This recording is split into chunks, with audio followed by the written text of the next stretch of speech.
All right, it says we are live on Facebook. All right, so welcome everybody. Thank you for joining us for episode 2 of a Symposium of Hope. I have the pleasure of having Lisa Dimond and Marc Slugh from Shine Beyond Cancer with us this evening. But before we get started, I want to pass it over to Marc and let him say a few words that he asked to. So thank you very much, Sam, for hosting Lisa and I and having us on your show. It's an honor to be here. We appreciate it. Lisa and I are just asking for 30-second just moment of reflection and a moment of silence for a friend of ours, a very good friend of ours, whose 18-year-old daughter was battling cancer for the last 18 months. And unfortunately, it got the best of her and she passed a couple of days ago. So it's something that has rocked our world, rocked our community, rocked the people that we know. And everybody who's on this program and has gone through cancer knows what the battle is. And to lose a child of 18 years old, I just want to bow my head and say a prayer and look up in the sky. And I know she's looking down on us right now. No, absolutely. Absolutely. So if we could take 30 seconds of silence, everybody.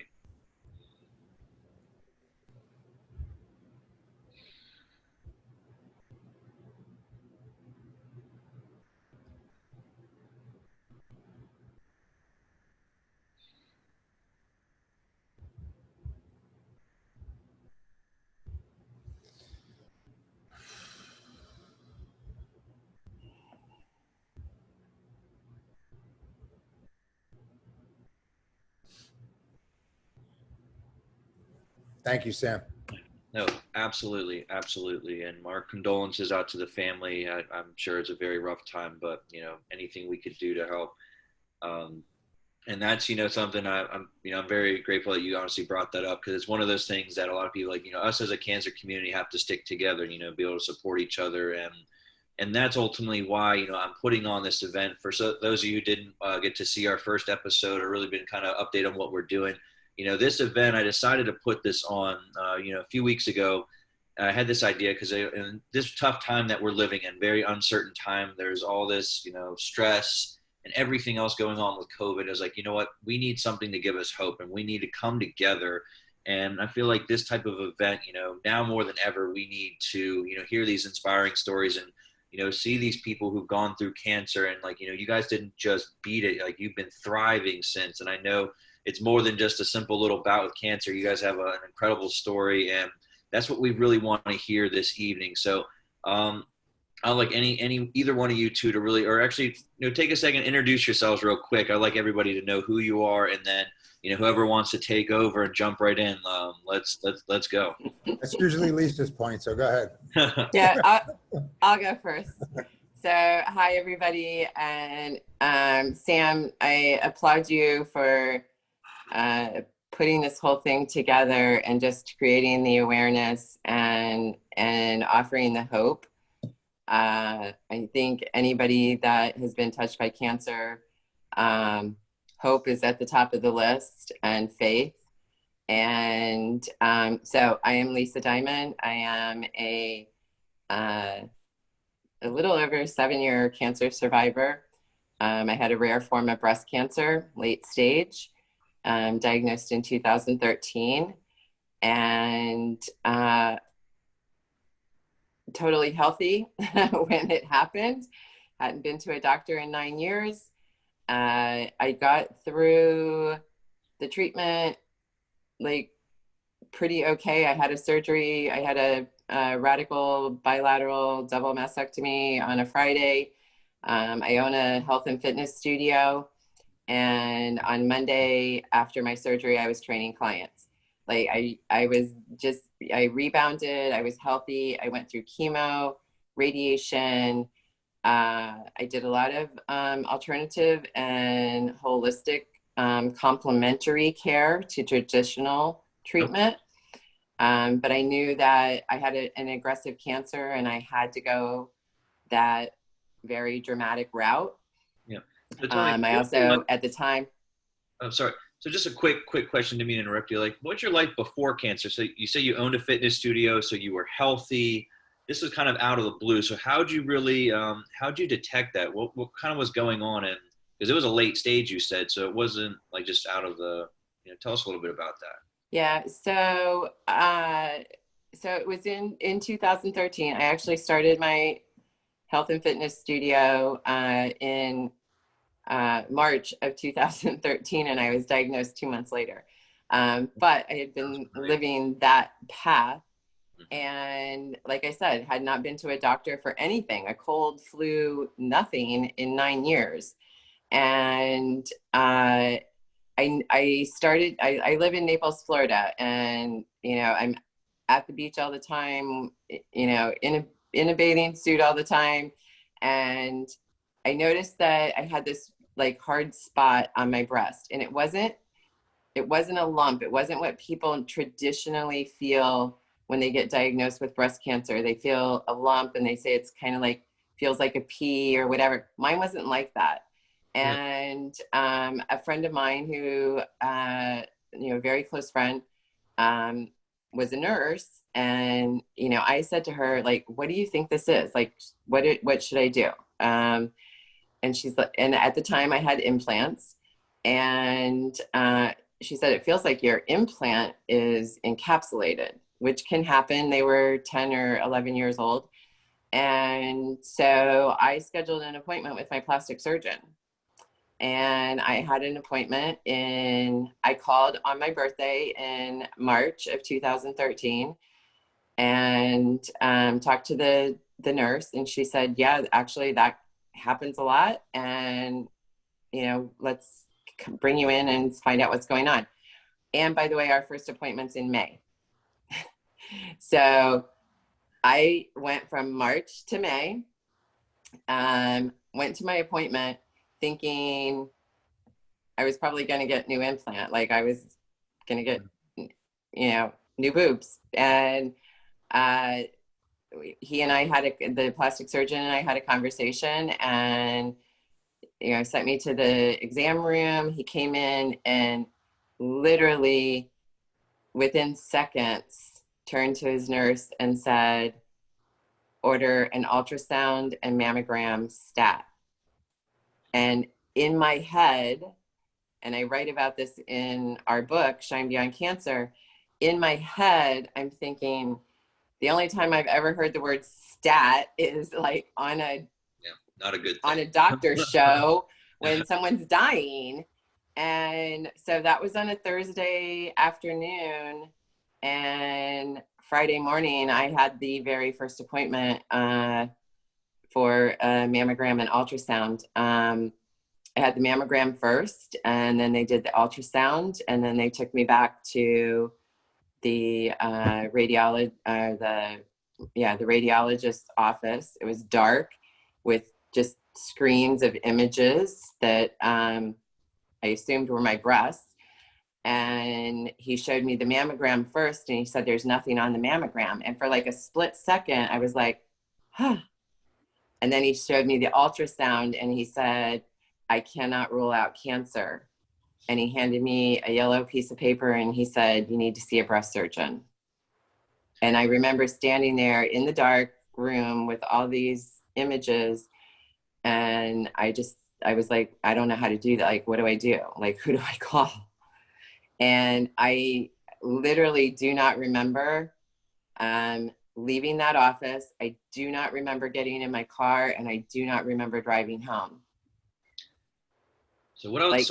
What was mentally going through your head? Because some people can't really fathom what that type of news means, or like, that anticipation. Yeah, I mean, I think when people hear, what I heard him say was, I cannot rule out cancer. And everything else I think that he said beyond that, I don't really remember. But, like I said, I don't remember driving home. I think in my head, I must have just been going, are you kidding me?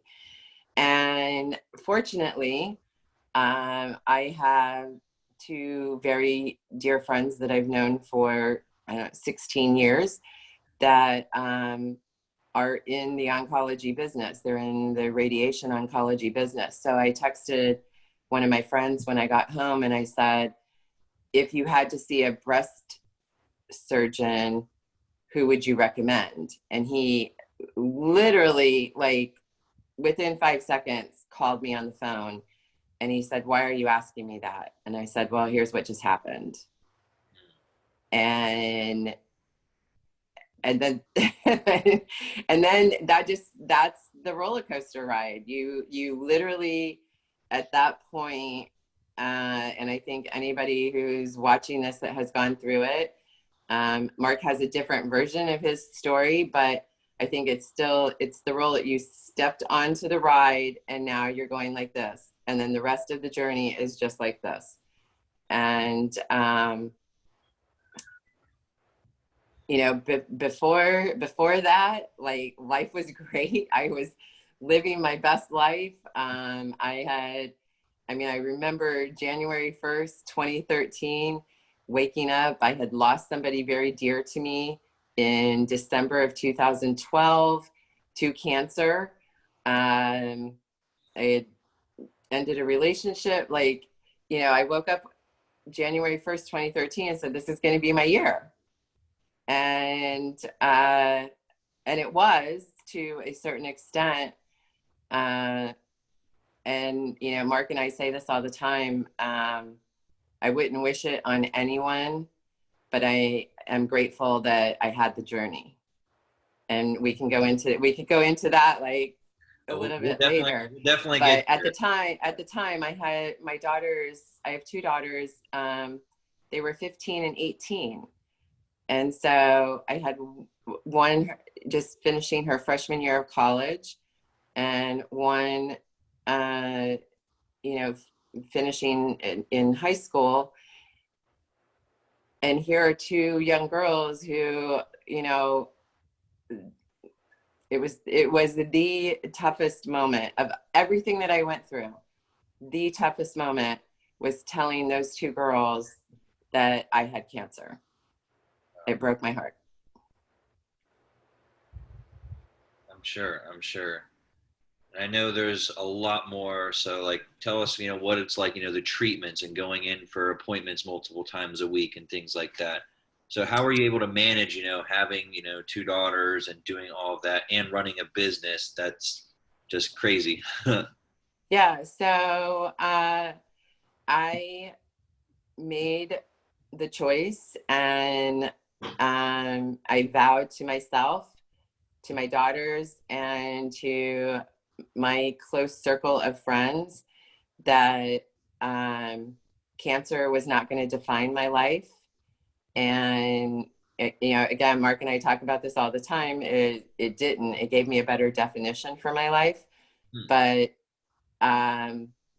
it wasn't gonna win. And I remember when I told my girls, and my 15-year-old just literally looked me straight in the eye and she said, are you going to die? And I said, no, not from this. And I knew that, and I believed it in my soul. And I just, it was a full-time job to go through treatment. Mm-hmm. And priorities shifted. Things that you thought were important go way down on the totem pole. Yeah. You learn to establish boundaries where maybe you hadn't before. Mm-hmm. And I think one of the coolest things about Marc and I's relationship and the basis of Shine Beyond Cancer was that Marc and I had both done some personal growth work before we were diagnosed. And I didn't do mine with Peter and Angel, who you had on last week, but Marc did. And he can talk about that. But I did the exact same work. So Marc and I were kind of living these parallel lives, didn't know each other. He was in New York, I was in Florida. And when we met, there was just this like instant connection. And when we shared our cancer story, and we shared it was the language that we were using, and we were like, you've done some personal growth work. And then when we started talking about it, and it was exactly the same, he had just done his in New York and I did mine in Florida. It was something that I personally had to go through, because of stuff that I was dealing with. And I say this all the time, there is an emotional connection to cancer. And for me, after I got through the shock, I wasn't surprised that I was diagnosed with breast cancer. I had been holding on to anger and resentment and grief for 10 years. And I kept a smile on my face. I had no boundaries. I was, yes, whatever you need. Yes, I'll do that. And I wasn't taking care of me. And when I signed up to do that personal growth work, which I know you've done as well, Sam, so you know what I'm talking about. Yeah. When I signed up to do that, there was a huge shift and there was a big release of stuff. But I think the damage had already been done. But that work definitely gave me the foundation to go through cancer the way I went through it. Okay. No, I'm sure. I mean, that nothing can prepare you for that news, and nothing can prepare you for that journey, but it definitely, gives you a foundation. And that's what you're also, helping a lot of people after cancer with is, again, getting that, personal development work and really clearing a lot of that stuff that's really held you back. And definitely want to dive into your book and talk a lot about what you guys are doing now with your organization. So now, Marc, you're up. Let's hear it. What do you want to hear? So I am a stage 4 Hodgkin's lymphoma cancer survivor since 2012. So I'm going to back up a little bit. Lisa and I don't like the word survivor. We're both thrivers. Yeah. Survivor seems that you're just going through life and that's your identity as a cancer survivor. And that is not my identity. That is not Lisa's identity. That's not any of the people that we want to coach and help that they're a cancer survivor. We want to talk to cancer thrivers, people, and we want to make people into cancer thrivers and coach them into being a cancer thriver, because you can just survive the cancer and just live a humdrum regular life, but that's not why you went through the battle. That's not why you survived it. That's not why you kicked its ass. You kicked its ass to live a life that you're going to thrive and make it into, the best life you can. And that's, that's what we're teaching, preaching, and that's what we're doing. So like Lisa said, she wasn't really surprised at her diagnosis after she thought about it. And I'm definitely in the same boat. I am a native New Yorker. I was born and raised in New York.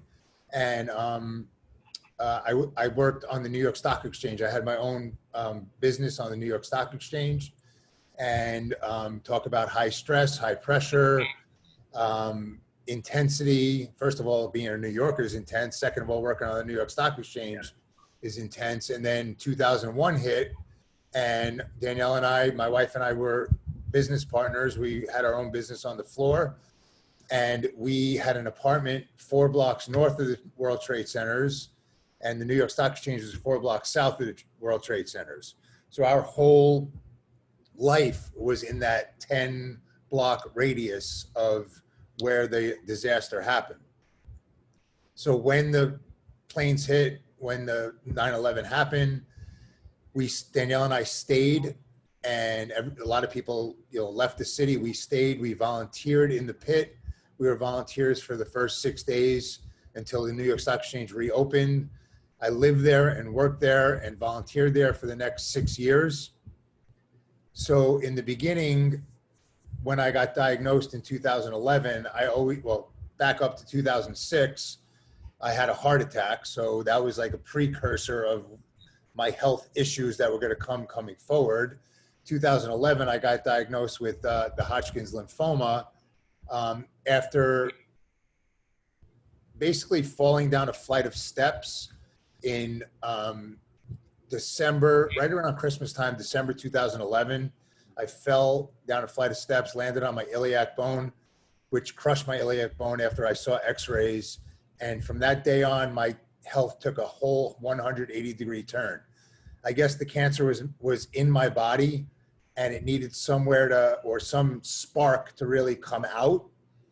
And after I fell, my whole health took a turn for the worse. I got diagnosed with Epstein-Barr mono in March or April of 2011. And the only treatment for that is just let it go, and it'll run its course. Mm-hmm. Obviously, with the underlying diagnosis of cancer, that was not happening.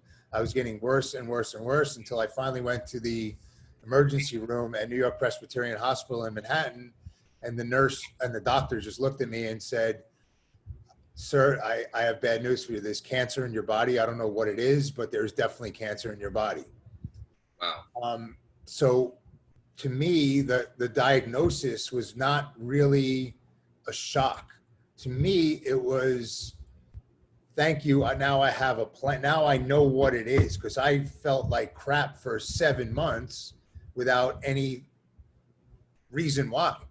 And now I had a reason why. Now I had a battle. Now I had something to, put my head down and fight for and fight with. And to me, it was like, okay, makes sense. Got it. Now I need to work on it and make this go away. But for me, it was a battle. It was 3 rounds of chemo. It was 21 radiation treatments. I had a stem cell transplant November of 2012 that finally knocked out the cancer.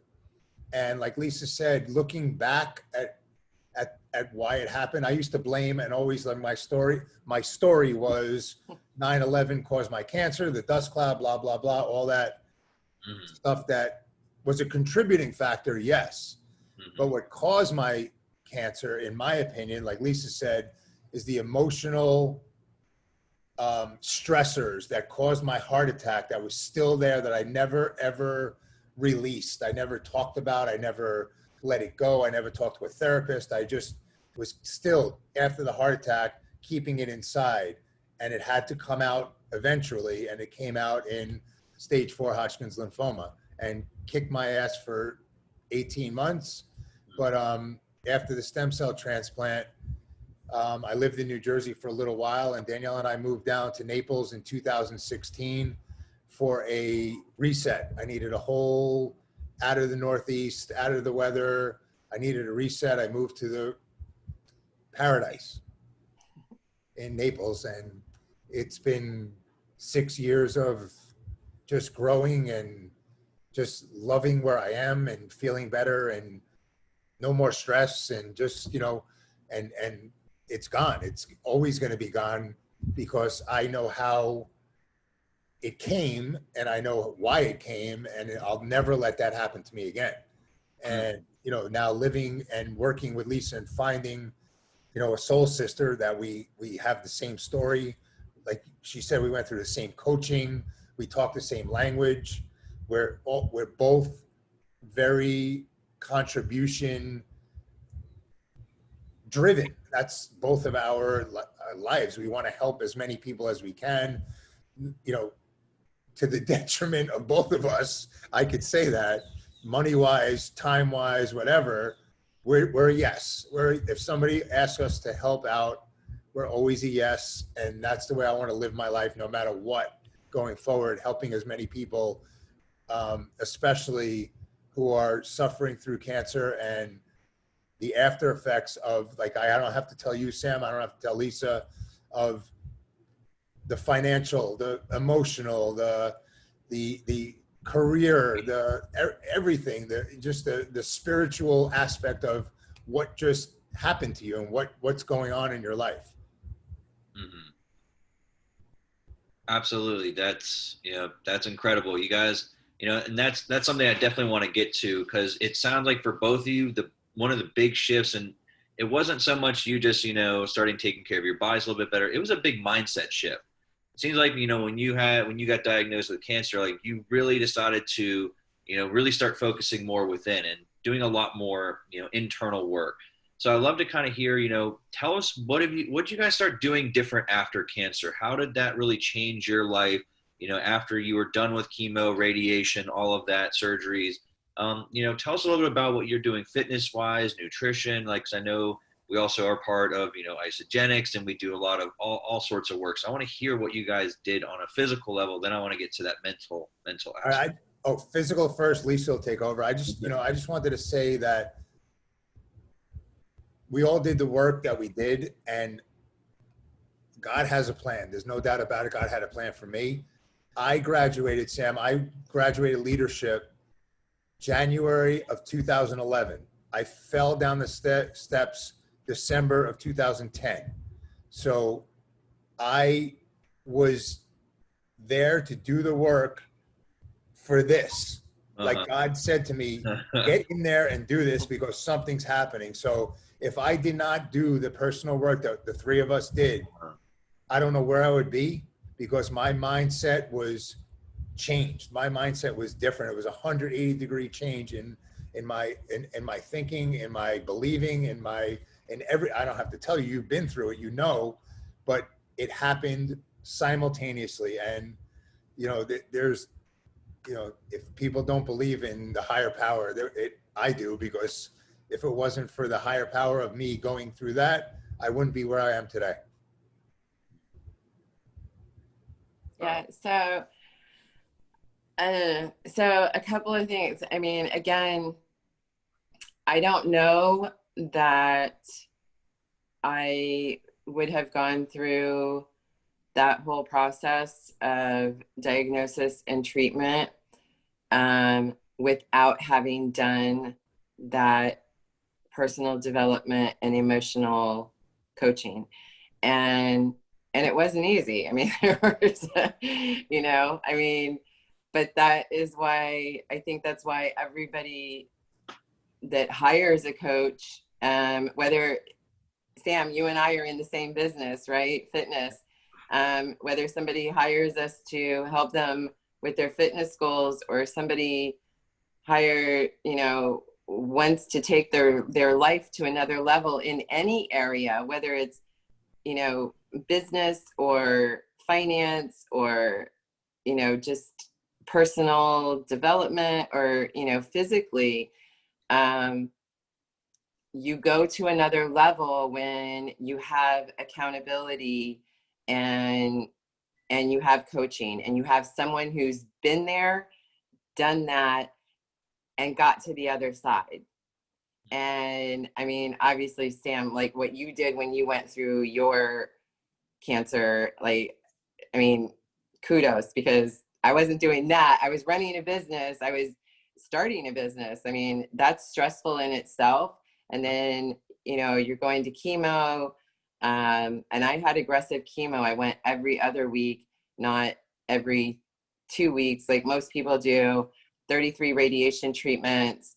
I got through all of that just fine. And it was almost literally 1 year to the day of my last radiation treatment. And I developed an infection in my radiation site on the left side of my chest. And it was cellulitis, soft tissue infection. I went on antibiotics for it. I got off of that. Right after, like within days, I developed shingles on the left side of my face. I was still on medication for that. And I spiked a high fever.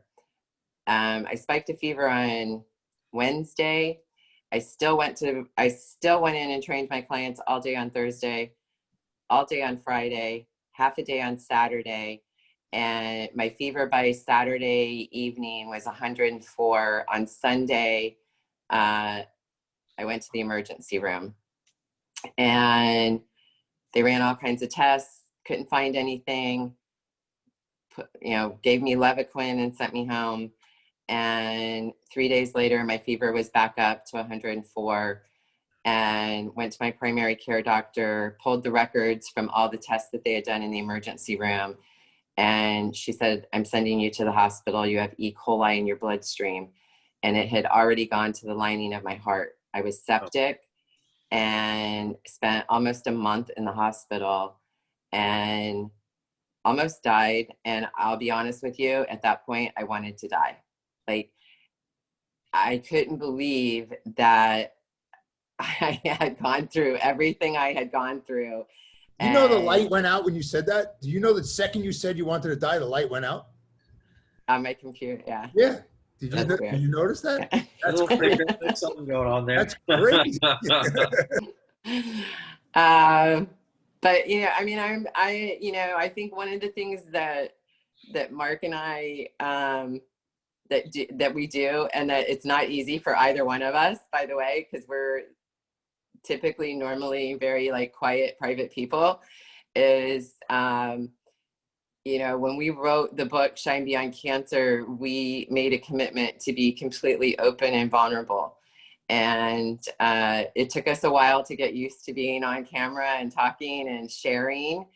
But I know that every single time that I tell my story or Mark tells his story, that there is at least one person that will hear it, and it will change something in them to put them in a better place. And that is why Mark and I do what we do.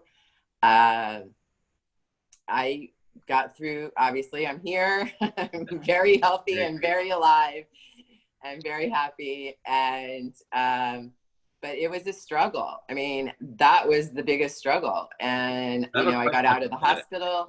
I was on an IV PICC line. I went every single day to the infectious disease doctor for antibiotic infusions, not chemo, but antibiotic, which is almost as bad as chemo. And then I was on oral antibiotics. And then after that, literally for about 18 months to 2 years, my body was literally, from the late effects of chemo and all of the antibiotics and the infection, literally shutting down. My liver function was at 30%. And I had chronic fatigue. It took everything I had to go into my studio and train my clients every day. And Mark met me at that point. And he can tell you, when he met me, he didn't know, because I was really good at like being present in the moment for my clients.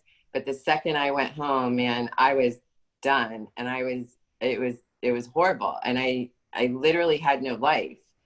So what pushed you through those tough times? Like right there, where it sounds like you were honestly at your worst more than you were during the actual treatments. What really kind of kept you going and really kind of, again, pushing for? Honestly, I am stubborn as the day is long, and like Mark's rolling his eyes. I am stubborn, and I had vowed from the very beginning of the diagnosis that cancer was not going to define my life, and what I was going through was an effect of the cancer. And I was always seeking to learn, to try new things, to be coached, to put, somebody would say, I have this, you should try this. And honestly, I saw Mark and I was like, okay, you got to share with me like what you're putting in your body, because here's what's really going on with me. And I mean, I get goosebumps because I can remember like the day that you and Danielle and I were sitting at that table and I was sharing this with you, and you were just like, that's how I felt. And so the nutrition and putting the right nutrition in your body. One of the things that, I did a ton of research while I was going through treatment and how to combat some of the side effects that were going to happen to me from treatment. And I bypassed all of that. But nobody told me there was going to be late effects of chemo on the body. And so I didn't detox. I wasn't removing heavy metals, and my body couldn't keep up and process all of it. And so that's honestly like, Mark shared with me what he had done nutrition wise while he was going through treatment. And if I had done that while I was going through treatment, you know, I might have bypassed the other part of it. But I also feel like, you know, that was supposed to be part of my journey that I can share, that I can say, honestly, I was on death's doorstep and I had the will to be here. And, you know, Mark and I both feel like it's our, I don't want to say obligation, but you know, that we're in contribution and that we could help somebody else. Sam, I remember, like she said, that day, because Danielle and I would come into the studio, and I never knew anything that she was going through, what she was going through. Danielle and I would come in, bopping around and, you know, working out and doing what we're doing. And finally, she just said to me, we need to sit down. And I didn't know what was coming. And she goes, how do you guys have all this energy? Where does this come from? And I said, you know, when we went through the whole litany of what we put in our body on a daily basis, and you know, and it was just like eye-opening to her. And she was a sponge. She was just like, tell me everything you know, whatever you recommend, I will take. I need any kind of help I can get. And you know, it was in the realm of contribution, like that we wanted to help her. I mean, we got to know her over 3 months. We became very good friends, and to see a friend hurting like that, it was like, okay, this is, if you want the plan, this is the plan. And yeah, and it was crazy because, you know, I said to them, just order whatever you think I need. Like, I totally trust you. And when it came, it was overwhelming. And I was just like, just tell me what to take, when to take it. I'll just do it. And I think that's a key, is like, somebody has to be coachable, right? Absolutely. You know that, Sam, in Absolutely. the gym. Absolutely. You know that from being in the gym. Somebody has to be coachable and want something different for themselves. And so how did that like help you in addition? Because you're already, you know, being healthy, fit. So what did those, like, you know, again, supplements and products really give to your kind of yeah, so I will tell you, I called Danielle. I literally had been taking the adaptogen, they're the the best. adaptogen supplement, and I would, you know, I'd have like a shake. You know, I mean, I'd only been a couple of days, but for 2 days, and I was taking extra adaptogens because Mark said to me, I took it like 2-3 times a day while I was going through treatment. And so I would take it once in the morning and I would take it once in the afternoon, and I would mix it with the greens and water. And I would have that at about like 2 o'clock in the afternoon. And I called Danielle on my way home from the studio after day 2. And I said, okay, I don't know if this is my imagination or I just want to feel better, but this is crazy. Like, I can't believe how I feel. And I remember like that 3rd or 4th day, and I shared this, Mark, if you remember when we went to Shemaine's, yeah. And Danielle asked me to come and talk. And normally I would never have been able to do that after a day at the studio, but I went and I said, I went to the grocery store, I cleaned my kitchen, and I did 2 loads of laundry in one day after being at the studio. And that normally would have taken me like a whole month to accomplish. That's how fatigued my body was. That's amazing. And now I don't go a day without it. I mean, it's just crazy. Mm-hmm. That's awesome. And honestly, you know, like us as professionals, like, you know, nutrition and everything that you're doing to your body. And that's like a lot of people, they, I guess, know that, or they know it's important, but there's one aspect that you guys really touch up on.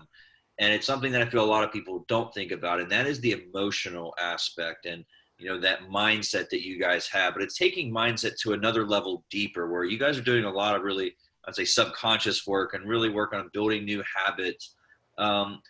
I would like you to kind of talk a little bit about that, because it seems like it's your sense of contribution, which is really driving you guys to do such amazing things. And I like everyone to really kind of actually know how you kind of started your organization and how you guys decided to take your two stories to really make a bigger impact on your community and honestly everybody around you.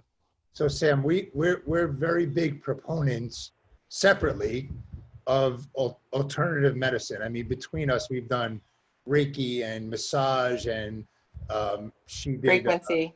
frequency and colonics, and all like anything that you can do outside of traditional medicine to supplement and help going forward.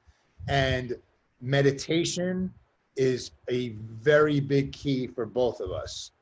I was like, I always thought meditation is a guy, a monk in Tibet, sitting there and just, like not talking to anybody and just being the weirdest looking dude in the whole place. But Danielle and I and Lisa all have done Tony Robbins' work, and we also follow a gentleman called Dr. Joe Dispenza, who goes really deep into the mind and the connection between the 8 different energy centers in your body, or chakras if you're a yogi. He calls them energy centers because he doesn't want to have the whole spiritual connotation around it. And the way that the energy flows through your body. And it's been a major change and addition to everything we've done. Alternative is a meditation practice, a true consistent meditation practice. It's not like I meditate on Monday and then forget for 2 weeks and do it again. It's a daily habit that once you start doing it, and once you start really getting your mind into gratitude and appreciation and the higher frequencies, instead of the shame and guilt and sorrow that are the lower emotions, once you start bringing those lower emotions up into, like I said, gratitude and appreciation and love and respect, you have a whole different outlook on the world, and you have a whole different outlook on people. And 2020 has challenged everybody into having a higher awareness and consciousness of what people are going through right now in this crazy time that we're living in, because there are people, as you see on Facebook and all social media and on the news, that are angry and just mad and just like destructive, and I would have to say that 90% of them probably or more do not have a consistent gratitude, appreciation, meditation practice, because that would not be happening right now. Yes, do I get involved? I get involved in that, some of that stuff on social media, when my personality is, I take it, and then I blow. And there's like a couple of things that I just can't stomach. I'm not going to go into the political stuff right now, but there's certain things that I just cannot comprehend that is going on in our country right now. And then I lose my mind once in a while. I get slapped by Lisa, I get slapped by Danielle, and I kind of calm down after a while. But believe me, before I did the work, before I went through anything, it would have been a total S show for me right now. I would have been going bananas. But I get up every morning, I do my meditation, I'm in gratitude, I'm in appreciation, I'm in love, I'm in higher frequencies, and that has helped, everything in my life right now. Yeah, Sam, so well, I was just gonna say, so for me, I think after I did the personal growth work and going through cancer, everything was a choice. So we make a choice. We can choose, and maybe that doesn't work out, and that's okay if it doesn't work out. You can choose again. And it's taking responsibility for your choice. So no matter what your situation is, my cancer was my cancer. I had chosen for 10 years to suppress anger and, grief and resentment. I chose to do that. but by blaming someone else wasn't putting me in a better place. When I took responsibility for that, that was the shift for me. And now I guess, you know, Mark and I did a show, and it was like literally the day after the lockdown happened with COVID. We did a Shine Beyond Cancer radio show. And I said to him, you know, one of the things we talk about in Shine Beyond Cancer, and we have a course that's called Time to Shine. And one of the things we talk about is life can change on a dime. And that's what happens when you get a cancer diagnosis. Your life changes on a dime. Well, everybody's life changed on a dime in March across the country, I mean, across the world. And I think cancer patients, cancer thrivers have a better perspective on that. And when you've been faced already with life and death, I look at it in a whole different way. I think one of the things that people are holding on to right now is fear. And there is a very simple exercise that somebody can do, is literally you can stop in that moment of feeling fearful, and you can literally just say it out loud or say it to yourself and say, I choose love instead of this, and be grateful for something and feel the love in your heart. You cannot be fearful and feel love at the same time. There's no space for it. And so making that shift in the choice and taking responsibility for your choices, letting go, like, you know, Danielle says, put the 50-pound suitcase down and walk away. You know, we hold on to these stories that identify us, or we think they identify us, and it's not who we are at our core. But like Marc said, until you can really go inside and sit with yourself, and most people are afraid to do this because they're afraid of what will really come out, you know? It's like when you're laying in bed at night, I use this analogy all the time. Like when you're laying in bed at night and the light's out and you're about to fall asleep, what's going through your head? Because that's the stuff you need to deal with. And that's the stuff that you avoid all day long, and it catches up with you later. Maybe it's the stuff you've avoided for 10 years and it catches up with you and becomes cancer, you know? So it's making that choice, choosing, making a different choice. And you can do it like that on a dime in the moment and choose something different.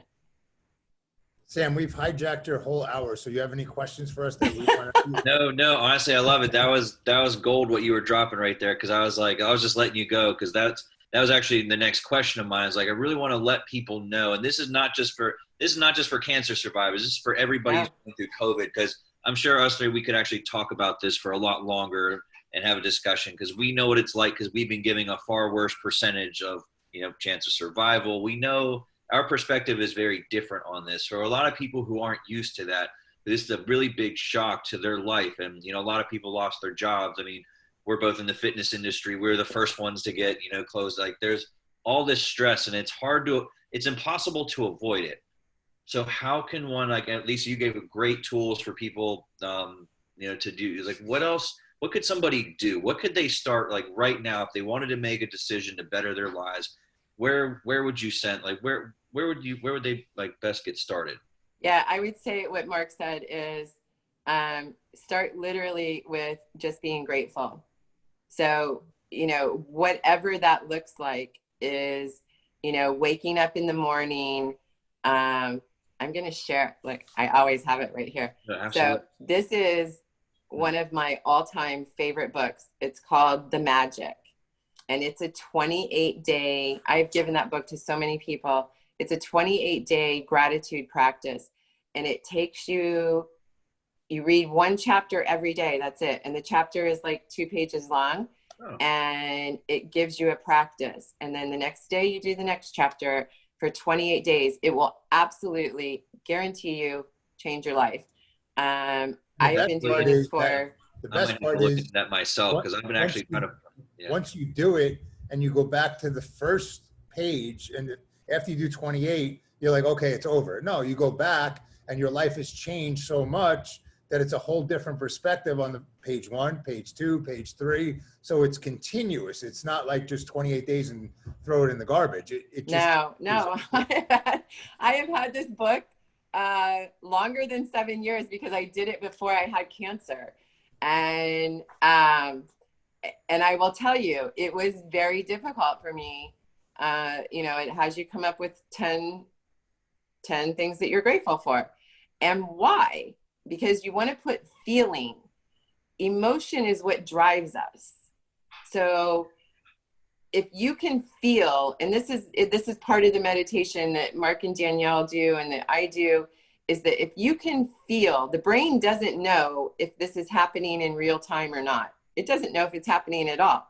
Like if we had all your viewers close their eyes and say, okay, imagine a lemon and you've got it on the counter. It's big, it's cold, and now you're slicing it in half. And now with your eyes closed, like take a sliver of that lemon and put it in your mouth. What happens? salivation. Your mouth, Yep. you start to salivate, right? You didn't even have a lemon. The brain doesn't know that. Mhm.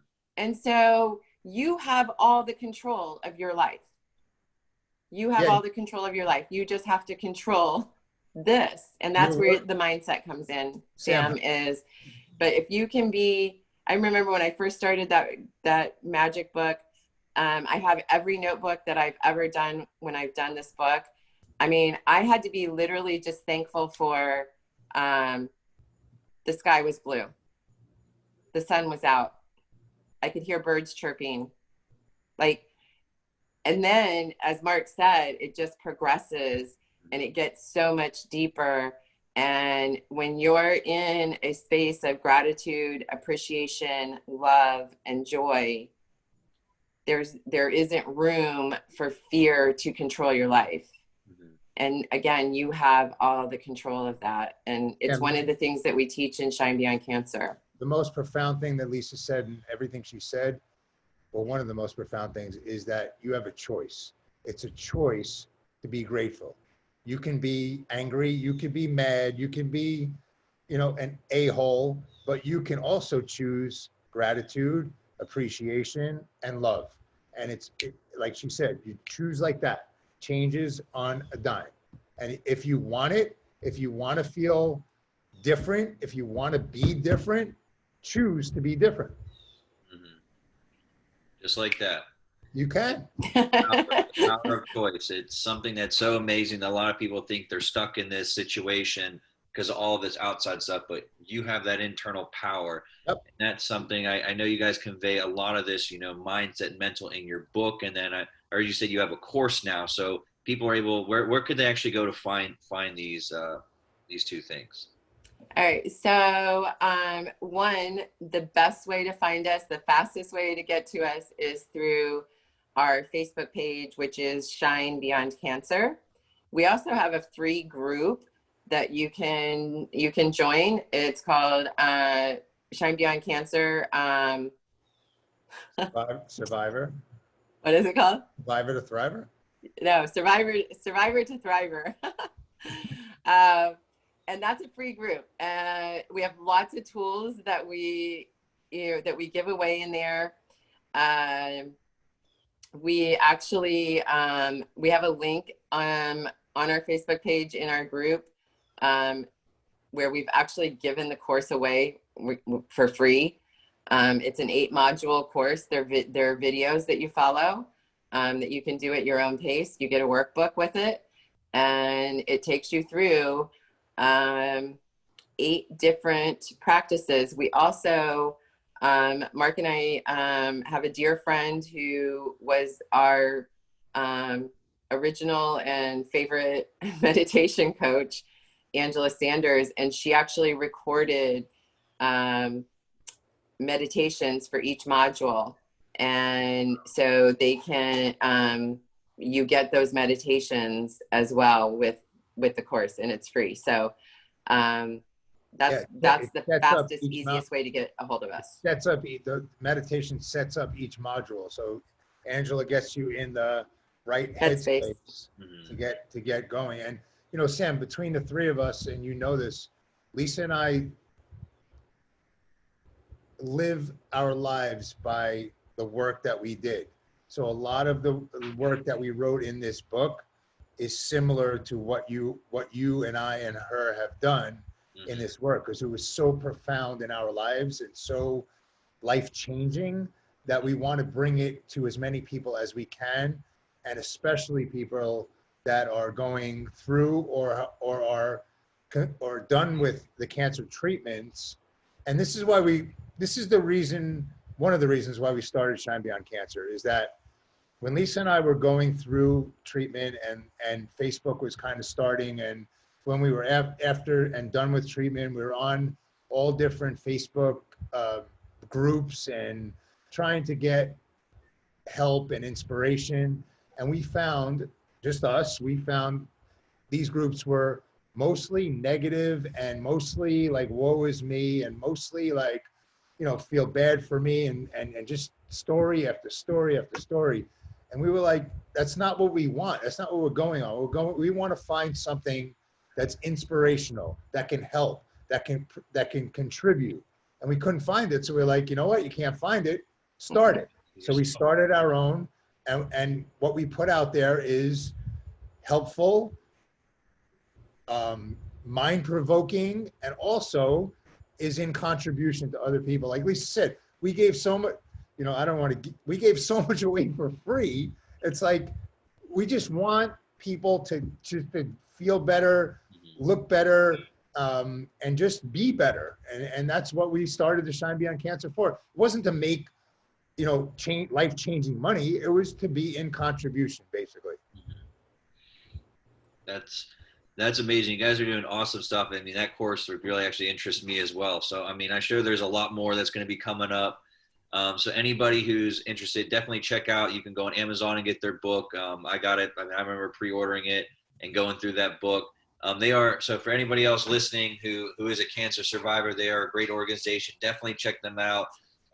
So I know a couple months after I was done, there's times that I need, like, you know, I thought that once cancer was done that, oh, it's smooth sailing. You got through that. You're going to be perfect. You're going to get your life and just take off right out of the chemo center. And it was the exact opposite. And it was great to have these guys here, and I think a resource for me when I kind of needed, you know, someone to talk to. So for anybody listening, you know, you have an amazing community around you of other cancer survivors. And that's what we're trying to do with this event, is bring us all together to make these connections, because we've all been through it. We've all handled it, and you know, all have different perspectives on it. And it's this work that you guys are doing and that we're trying to do ourselves. It's like, you know, it's giving that people to really empower themselves and make that change. And that's what's missing right now. I feel like, you know, with everything in the world going on, it's like people really taking control of their own life, because we can't control everything that's going on in the media and the world, like, but we can control, you know, what we put into our body, how we treat our body, but also our mind and our thoughts. And I think that's, like, you know, one of the biggest takeaways, that you guys are taking all that knowledge, information, and you're just trying to give it to as many people as possible. And that's why, you know, I'm really happy that you guys were able to make it on this evening. I know I don't want to take up any more of your time, but I'm really, really grateful and really appreciative that you guys were able to come out and jump on. I'm sure there's a lot of other people really happy that you were able to do that as well. Anything you need, Sam, you know that. You just let us know. Absolutely. Yeah, Sam, thank you. And honestly, like, we applaud you for all that you do in contribution as well. So anything that we can do to help support any of what you're doing, we're here. Absolutely. Thank you. And then for everyone else listening, like, we are still doing our fundraiser. So we hit our first goal. Now everything, like, we're actually looking for. So if anybody who's listening, or even you two, have a family in mind, someone who's going through this right now, who in need of financial help, we're actually, we're trying to donate this to somebody who's in, again, need to pay for their, you know, medical bills and all of that. So everything that we raise from here on out, guys, is going to be going to, you know, people in need. We have a family in mind. I'm not going to announce it just yet, just in case, but, you know, we're definitely want to find and help as many people as we can. So that is all I have. Thank you guys again for jumping on and joining me this evening. Very grateful for that. Thank you. All right. Good Have a night. great evening. I will talk to you guys later. Yes, All thank you. right.